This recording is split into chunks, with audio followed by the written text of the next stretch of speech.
Robot RC Godzilla Titan monster attack. समुंदर में अचानक तूफान सा आ गया था।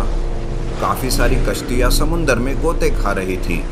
तभी अचानक तूफान शांत हो गया, पर कश्तियां गायब हो चुकी थी। कहीं से एक कश्ती बचकर किनारे पर आने की कोशिश कर ही रही थी कि अचानक किसी ने उसे हवा में उठा लिया।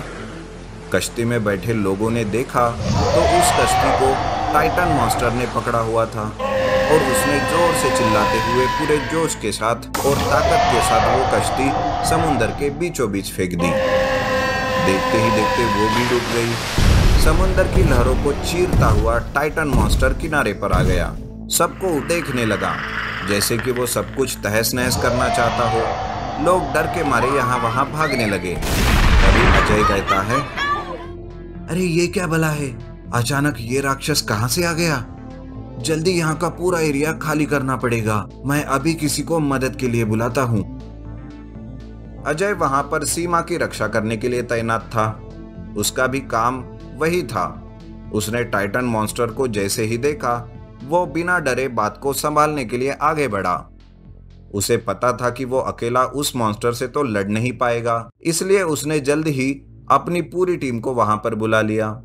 अजय के एक कॉल पर ही कुछ मिनटों के अंदर उसकी पूरी टीम हथियारों समेत वहां पहुंच गई और उन्होंने टाइटन मॉन्स्टर को घेर लिया। हमें किसी भी हालत में इसे शहर जाने से रोकना होगा, वरना ये और तबाही मचाएगा। इस पर हर तरह के हथियार का प्रयोग करके देखो। उसकी टीम ने उस पर गोलियां बरसाई, हैंडबम गिराए, पर फिर भी टाइटन मॉन्स्टर पर उसका कोई भी असर नहीं हुआ। तभी अचानक अजय के एक्टिव मेंबर ने सबको उस मॉन्स्टर पर नींद की दवाई वाले डार्ट चलाने की आइडिया दी। सबने तुरंत अपने डार्ट में वो दवाई भरी, तुरंत सीधा निशाना टाइटन मॉन्स्टर पर दागा और उस दवाई का असर मॉन्स्टर पर होने लगा। देखते ही देखते वो नींद के आगोश में खो गया। विल्डन बॉयज, अब हमें इसे खुला रखना है जब तक कि इसे मारने का कोई तरीका नहीं मिलता। अभी इसे जंजीर से बांध कर रखते हैं। चलो जल्दी काम पर लग जाओ और हाँ, दवाई का और स्टॉक मंगवा लो, हमें उसकी जरूरत पड़ेगी। वो सब उन्हें बांधने की कोशिश कर ही रहे थे कि अचानक टाइटन मॉन्स्टर की नींद खुल गई और वह जागने लगा। दवाई का असर ज्यादा देर तक उस पर नहीं टिक पाया। उसे जागता हुआ देख सब लोग घबरा गए और उनका टीम मेंबर अभी तक वो दवाई लेकर लौटा नहीं था, इसलिए उन्हें समझ में नहीं आ रहा था कि क्या करे। तभी अजय के दिमाग की बत्ती जली और उसने किसी को फोन लगाया और अपने लिए मदद मंगवाई। हेलो समीर, ये बहुत बड़ी मुसीबत आन पड़ी है। हाँ, तू जल्दी से उसे भेज दे। बस वही एक है जो हमें इस मुसीबत से बचा सकता है। प्लीज जल्दी कर, वक्त बहुत कम है। ठीक है दोस्त, तू बस 10 तक गिनो, तुम तक वो पहुंच जाएगा और यहाँ मैं हूँ ही उसे ऑपरेट करने के लिए, और कुछ जरूरत लगी तो मैं यहाँ सब संभाल लूंगा। पर वो मदद उन तक पहुंचने तक टाइटन मॉन्स्टर को रोक पाना काफी मुश्किल था। टाइटन मॉन्स्टर पूरी तरह जाग चुका था और अब वो और भी ज्यादा गुस्से में था। उसने जल्दी से हवा में उछाल लगाई। अजय भी हवा में उछल गया और उसकी हाथ से जंजीर छूट गई और वो उड़ के नीचे गिरने वाला था कि तभी अचानक किसी ने उसे पकड़ लिया। उसने अपनी आंखें खोलकर देखा तो उसने अपने सामने रोबोट गॉडजिला को पाया, जिसे देखकर वो खुश हो गया। थैंक यू सो मच, तुम एकदम सही समय पर आए हो और अब ये पार्टी तुम्हारी है। जाओ एंजॉय करो और प्लीज इसे खत्म करके ही आना। थैंक्स समीर, तुमने मेरे बस एक फोन कॉल पर रोबोट गॉडजिला को यहाँ समय पर भेज दिया। हाँ, जल्दी मुझे फिर से रोबोट गॉडजिला को इंस्ट्रक्शंस देने में आसानी होगी। जितना मैं अपने दुश्मन को जान पाऊंगा उतना ही उसे हराने में आसानी होगी। अब तू बैठकर तमाशा देख। रोबोट गॉडजिला को देखकर टाइटन मॉन्स्टर गुस्से से चिल्ला उठा और उसने रोबोट गॉडजिला पर अटैक करना शुरू कर दिया। दो महाशक्ति आपस में टकरा गई। लोग अपनी जान बचाकर यहाँ वहाँ भागने लगे। रोबोट गॉडजिला बार बार टाइटन मॉन्स्टर पर हमला कर रहा था। वो टाइटन मॉन्स्टर पता नहीं किस मिट्टी से बना था, पर उस अटैक का कोई भी असर उस पे नहीं हो रहा था। अब धीरे धीरे रोबोट गॉडजिला भी थकने लगा था। समीर, कोई कमजोरी ढूंढो, पता कर, तभी हमारा रोबोट गॉडजिला उसे हरा पाएगा। हाँ हाँ, बस कुछ मिनट, वही देख रहा हूँ। यस, मिल गया। टाइटन मॉन्स्टर को उसका गला काटने से ही मार पाएंगे। समीर ने रोबोट गॉडजिला को टाइटन मॉन्स्टर का गला काटने के इंस्ट्रक्शंस दिए, पर टाइटन मॉन्स्टर उसे अपने गले तक पहुंचने ही नहीं दे रहा था। तभी अचानक अजय जोर से चिल्लाया, उसकी आंखें समीर, गॉडजिला को बोल पहले उसकी आंखों पर वार करे, इस वजह से वो वीक हो जाएगा और फिर गॉडजिला उसका गला आराम से काट पाएगा। अजय का आइडिया सुनते ही समीर ने गॉडजिला को उसके आंखों पर वार करने के लिए कहा और मौका मिलते ही गॉडजिला ने एक नुकीली चीज से अपने नुकीले नाखून से टाइटन मॉन्स्टर की दोनों आंखें फोड़ डाली, जिस वजह से वो दर्द से तड़पने लगा और जोर जोर से चिल्लाने लगा। वो गॉडजिला को यहाँ वहाँ ढूंढने की कोशिश करने लगा कि तभी गॉडजिला ने अपनी पूंछ से उसको जोर से फटकार लगाई और वो नीचे गिर गया। समीर, मुझे लगता है शायद काम बन गया। गॉडजिला ने अपना कमाल दिखा ही दिया। मैं देखता हूँ। ओ गॉड, ये तो अभी तक जिंदा है, बहुत तड़प रहा है। दोस्त, तुम कहाँ हो? अभी के अभी यहाँ आ जाओ। अरे मैं ऑलरेडी वहां से निकल चुका हूँ, बस कुछ ही मिनटों में वहां पहुंच जाऊंगा। समीर के वहां पहुंचते ही अजय और समीर ने गॉडजिला को इंस्ट्रक्शंस दिए और उस मॉन्स्टर के पूरे बदन पर हेवी वेट्स बांधकर उसे बीच समुद्र में फेंकवा दिया। उसे समुद्र में फेंकते ही रोबोट गॉडजिला समुद्र के बीचों बीच खड़ा होकर अपनी गर्दन ऊंची उठाकर जोर से चिल्लाने लगा, जैसे कि वो अपने जीत का जश्न मना रहा हो। हुश, बला टली। अगर आज रोबोट गॉडजिला ना होता तो हमारा पूरा शहर कब्रिस्तान बन जाता। थैंक्स दोस्त, इसे सही वक्त पर यहाँ भेजने के लिए। मुझे आशा है कि हमेशा रोबोट गॉडजिला ऐसे ही हमारी मदद करता रहेगा। अरे नेकी और पूछ-पूछ, चल अब घर चलते हैं, थोड़ी पार्टी वार्टी करेंगे और रोबोट गॉडजिला को भी तो रेस्ट की जरूरत है।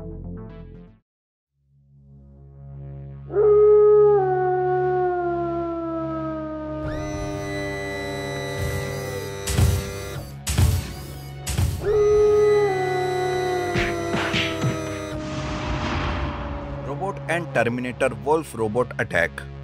एक साइंटिस्ट काफी गुस्से में था और यहाँ से वहां चहलकदमी कर रहा था कि अचानक उसके सामने एक वोल्फ रोबोट आके खड़ा हो गया, जिसे देख साइंटिस्ट एक जगह रुक गया। वोल्फ रोबोट, मेरा सबसे शक्तिशाली हथियार, आज मैं तुम्हें अर्थ पर भेज रहा हूँ। इस स्क्रीन पर इस लड़के की फोटो देखो, तुम्हें वहां जाकर इसे खत्म करना है। किसी भी कीमत पर यह जिंदा नहीं बचना चाहिए। पर बॉस, ये तो बस एक बच्चा है, इससे आपकी क्या दुश्मनी? यही बच्चा आगे चलकर मेरे लिए खतरा बनने वाला है। मैंने कल ही फ्यूचर में जाके देखा, यही बच्चा मेरे लिए सबसे बड़ा खतरा बनेगा। इसके पास ऐसा दिमाग है जो मेरे किए सारे इन्वेंशंस को डिस्ट्रॉय कर देगा और मेरा इस पूरी दुनिया पर राज करने का सपना टूट जाएगा। अब जाओ, इस बच्चे को खत्म कर दो। ओके बॉस, एक बच्चे को मारना मेरे लिए बड़ा ही आसान है। मैं कल ही इस मिशन पर निकलता हूँ। जी हाँ, ये साइंटिस्ट, उसका ये रोबोट सब स्पेस में कहीं थे और वहीं से धरती पर रहने वाले एक 13-14 साल के बच्चे को मारने का प्लान बना रहे थे। दूसरी ओर अर्थ पर एक इंसान पूरी तरह से हिल गया था। आने वाले खतरे का अंदाजा उसे हो गया था। ओ गॉड, ये तो मेरे ही बेटे को मारने आ रहा है। मुझे पता था आदि में खास बात है, पर वो फ्यूचर अर्थ सेवियर होगा ये मुझे नहीं पता था। अब आदि को बचाने की जिम्मेदारी मेरी, कैसे भी करके मुझे उसे बचाना पड़ेगा। जिस लड़के की वो साइंटिस्ट बात कर रहा था वो आदि था और डॉक्टर श्याम उसके पिता, जो कि एक साइंटिस्ट थे। और डॉक्टर श्याम ने तुरंत अपने खास दोस्त डॉक्टर देव को वहां बुला लिया और उन्हें पूरी बात बताई। श्याम, ये वोल्फ रोबोट सच में बहुत खतरनाक है और जितना तुम इसके बारे में जानते हो, इसे डिस्ट्रॉय करना नामुमकिन है। हमें अब बस आदि को इससे दूर रखना होगा। शायद अब वक्त आ गया है कि हम अपने पुराने साथी को बाहर निकालें। तुम ठीक कह रहे हो, अब हम बस उसी पर भरोसा कर सकते हैं। जल्दी उसे बुलाते हैं। कौन था ये पुराना दोस्त? कहीं कोई और एक साइंटिस्ट तो नहीं ना? ये तो एक सुपर रोबोट था जो इन दो दोस्तों ने मिलकर बनाया था। ये रोबोट बस वही ऑर्डर्स फॉलो करता जो इन्होंने उसे दिए हैं। उसे पूरा करने के लिए वो किसी भी हद तक जा सकता था। वो दोनों शहर से बाहर अपनी एक सीक्रेट जगह पर पहुंचते हैं। सैम, अभी इसे जल्दी से एक्टिवेट कर दो, हमारे पास टाइम बहुत कम है। यस बॉस, हो ही गया समझो, और कुछ देर। Yes, done. रोबोट एक्टिवेट हो गया और उन्होंने उसे कमांड दिया कि आदि को किसी भी कीमत पर सेफ रखना है जब तक वो उस वोल्फ रोबोट को वापस स्पेस में भेजने का कोई तरीका ना मिल जाए। वो रोबोट को आदि की फोटो दिखाते हैं और उसे आदि के पास भेज देते हैं और आदि को भी पूरी बात फोन पर समझाकर खुद वही रुक जाते हैं उस वोल्फ रोबोट को वापस भेजने का कोई तरीका ढूंढने के लिए। सुपर रोबोट तुरंत आदि के पास निकल जाता है और वो वहां पहुंच पाए उससे पहले ही वोल्फ रोबोट वहां पहुंच जाता है। ओह शिट, ये तो वही मॉन्स्टर रोबोट है जिसके बारे में पापा ने कहा था। अब क्या करूं? पापा का रोबोट तो अब तक यहाँ आया ही नहीं। मुझे कैसे भी करके इससे बचना पड़ेगा। हे बच्चे, मुझे पता है तुम यहीं पर हो। जल्दी से बाहर निकलो वरना मैं तुम्हारा ये पूरा घर उड़ा दूंगा। अब आदि के पास बाहर निकलने के अलावा और कोई रास्ता नहीं था। वो डरते डरते बाहर आ गया। वोल्फ ने तुरंत उस पर निशाना साधा और उस पर फायर किया, पर गोलियां उस तक पहुंचने से पहले किसी ने उसे वहां से उठाकर घर से बाहर निकाला था।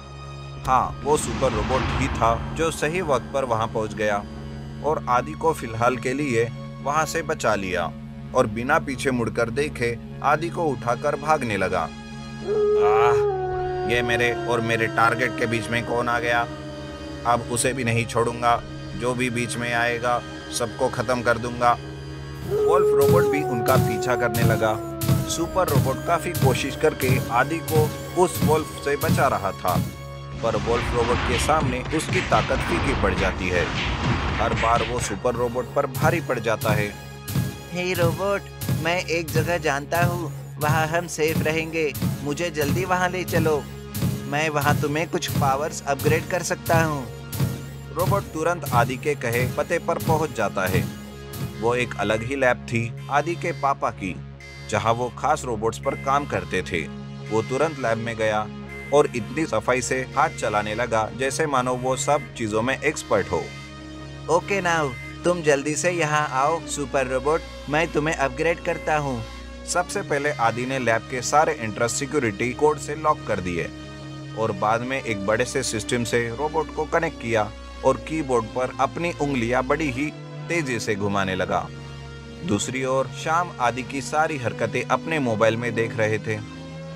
लैब में लगे सीसीटीवी कैमराज से वो उसे देख पा रहे थे और उस पर गर्व महसूस कर रहे थे। Wow, he is such genius. इतनी सी उम्र में ये सब कमाल है। आदि ने बचपन से ही अपना सारा वक्त इस लैब में गुजारा है। उसे इन सब बातों की बहुत नॉलेज है, इसलिए शायद उस साइंटिस्ट को ये उसके लिए खतरा लगता है। अब यही एक होप है हमारे पास उस साइंटिस्ट के इरादों के नाकाम करने की। बस कैसे भी करके उस वोल्फ रोबोट से बच जाए। अच्छा, वो वोल्फ एक टेलीपोर्ट पोर्टल से यहाँ आया है ना? अगर हम किसी भी तरह वो पोर्टल डिस्ट्रॉय या बंद कर दे तो? शाम उसे बताता है कि अगर पोर्टल बंद कर दिया तो वो वोल्फ रोबोट यहीं पर रह जाएगा। हमें उसे उसके अंदर भेजकर फिर पोर्टल हमेशा के लिए बंद करना पड़ेगा, तभी काम बन पाएगा। दोनों को यही तरीका सही लगता है और वो अपने अपने कंप्यूटर्स के सामने बैठकर उस पोर्टल को बंद करने का तरीका ढूंढने लगते हैं। और वहाँ वो वोल्फ रोबोट भी लैब को तोड़कर आदि तक पहुँचने की कोशिश करने लगता है और फाइनली वो लैब का एक डोर तोड़ने में कामयाब भी हो जाता है। ए बच्चे, जल्दी बाहर आओ। तुम्हारा ये रोबोट मेरा कुछ नहीं बिगाड़ सकता। उसे और तुम दोनों को खत्म कर दूंगा। तुम्हें क्या लगता है तुम उसे अपग्रेड करके मुझे डिस्ट्रॉय कर पाओगे? ना, वो मुझे भी पता है कि तुम्हें डिस्ट्रॉय करना मुमकिन नहीं। हम तो बस तुमसे तेज भागना चाहते हैं। चलो रोबोट। आदि दूसरे डोर को अनलॉक करता है और रोबोट उसे लेकर वहां से भाग जाता है। उसकी स्पीड और भी ज्यादा बढ़ गई थी। वोल्फ रोबोट उसे पकड़ नहीं पा रहा था। यस, मुझे तरीका मिल गया शाम। आदि को कॉल करके बोलो कि कैसे भी करके उस वोल्फ रोबोट को उस पोर्टल तक लेकर आए और हो सके तो उस वोल्फ रोबोट के गले में लटका लॉकेट हासिल करने की कोशिश करे और तुम्हें भी वहां चलना चाहिए। हेलो आदि, हाँ अभी वहां पहुंच जाओ, मैं तुम्हें लोकेशन भेजता हूँ, हम भी वहां आ रहे हैं। और हाँ, लॉकेट के बारे में याद रखना बेटा, अपना ख्याल रखना। आदि और रोबोट सामने दिए लोकेशन की तरफ बढ़ने लगते हैं। रोबोट बहुत तेजी से भागता है पर पीछे से वोल्फ रोबोट नॉनस्टॉप उस पर अटैक करता रहता है। सुपर रोबोट बेचारा बुरी तरह डैमेज हो गया था पर फिर भी उसने अपनी पूरी ताकत आदि को उस वोल्फ रोबोट से दूर ले जाने में लगा दी। पोर्टल के पास पहुंचते ही आदि ने रोबोट को रुकने के लिए कहा। बस बस यही रुक जाओ, और जब मैं तुम्हें इशारा करूं तब एक जोरदार अटैक वोल्फ रोबोट पर कर देना। हमें उसे इस पोर्टल के उस तरफ भेजना है, बस अपनी नजर मुझ पर रखना। ओ, तुम यहाँ आ गए, लगता है मेरे साथ जाने का इरादा है तुम्हारा। चलो ये भी सही है, तुम्हें जिंदा वहां पाकर बॉस खुश हो जाएंगे। अब तो मैं तुम्हें अपने साथ ले जाऊंगा। कौन सा बॉस? और तुम मुझे क्यों मारना चाहते हो? मैं तो बस एक बच्चा हूँ। आदि जानबूझकर वोल्फ रोबोट को बातों में उलझाए रखता है। वो भी उसके और उस पोर्टल के और करीब जाने लगता है। तब तक श्याम और देव भी अपने साथ कुछ डिवाइस लेकर वहां पहुंच जाते हैं। सबको वहां देख उसे हैरानी होती है। उसे इनके प्लान की कोई भी खबर नहीं थी। जैसे ही वो आदि के पास पहुंचा, आदि ने उसके गले में लटका उसका लॉकेट निकाल लिया और अपने रोबोट की तरफ इशारा किया। इशारा समझते ही रोबोट ने वोल्फ रोबोट को पोर्टल की तरफ धकेल दिया। श्याम, यही सही समय है पोर्टल बंद करने का। आदि, वो लॉकेट यहाँ फेंको जल्दी। आदि, पोर्टल से दूर हो जाओ। आदि ने देव की तरफ लॉकेट फेंका। देव ने तुरंत उसे लपक कर डिवाइस में लगा दिया और उस पोर्टल को बंद करने लगा। पर अचानक रोबोट का हाथ उस पोर्टल से बाहर आने लगा, जिसकी वजह से वो पोर्टल बंद ही नहीं हो पा रहा था। सुपर रोबोट ने तुरंत उसका हाथ पकड़कर उसे अंदर की ओर धकेल दिया, पर साथ में वो भी अंदर खींचा चला गया। वो अंदर जाते ही पोर्टल बंद हो गया, कभी ना खुलने के लिए। नहीं सुपर रोबोट, पापा कुछ कीजिए, वो ऐसे कैसे जा सकता है? प्लीज पापा, उसने मेरी जान बचाई है। आई नो बेटा, पर अब कुछ नहीं कर सकते। वो एक वॉरियर था जिसने फ्यूचर बचाने के लिए अपना बलिदान दे दिया। थैंक गॉड कि तुम सेफ हो। मैं उस वोल्फ रोबोट को और उसके बॉस को छोड़ूंगा नहीं। अब जब भी मेरा उससे सामना होगा वो उनका आखिरी दिन होगा। आई प्रॉमिस यू पापा। थैंक्स देव, आज तुम्हारी वजह से मेरा बेटा सेफ है। साइंटिस्ट का प्लान फेल हो गया और वापस आदि तक पहुंचने का रास्ता भी बंद हो गया और उसकी इस हरकत ने उसे खुद से आदि से दुश्मनी मोड़ ली। अब फ्यूचर में कौन किस पर भारी पड़ेगा ये तो हमें पहले से ही पता है, पर आदि कैसे उस साइंटिस्ट को हरा पाएगा ये देखने में मजा आएगा।